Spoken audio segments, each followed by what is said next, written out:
2023-24 में गवर्नमेंट ने एक ऐसा अमेंडमेंट किया है जो कि पॉजिटिवली एमएसएमई को बहुत फायदा पहुंचाएगा। ये अमेंडमेंट है सेक्शन 43B में।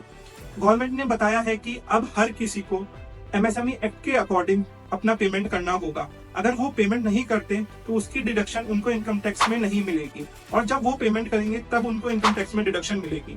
इसका इम्पैक्ट आपके कैश फ्लो पर आ सकता है और आपकी बिजनेस वर्किंग कैपिटल पर आ सकता है। तो आपको इस अमेंडमेंट को ध्यान में रखते हुए अपने बिजनेस की प्लानिंग करनी पड़ेगी, और इस अमेंडमेंट को ध्यान में रखते ही अपनी बैलेंस शीट पर रिक्वायर्ड स्टेप लेने पड़ेंगे। आप फॉलोइंग स्टेप्स ले सकते हैं। आपको सबसे पहले अपने एमएसएमई वेंडर्स को पता करना होगा कि कितने आपके एमएसएमई वेंडर्स हैं, उनसे आपको एक डिक्लेरेशन साइन करानी होगी।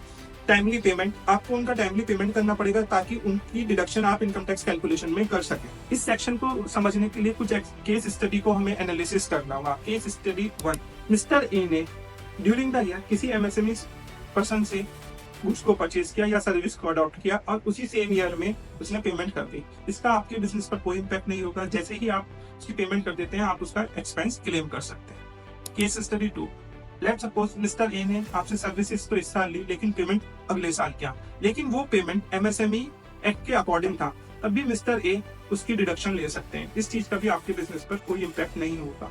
केस स्टडी 3, मिस्टर ए ने सर्विसेज तो इस साल ली लेकिन उसका पेमेंट नेक्स्ट ईयर में किया, तो अब मिस्टर ए को इस साल इनकम टैक्स में उस एक्सपेंसेस की डिडक्शन नहीं मिलेगी। मिस्टर ए को अगले साल उस एक्सपेंसेस की डिडक्शन मिलेगी। अगर आपको इससे रिलेटेड कोई क्वेश्चंस हैं तो आप मुझसे पूछ सकते हैं। मैं Vipin Gupta, signing off. See you in next video.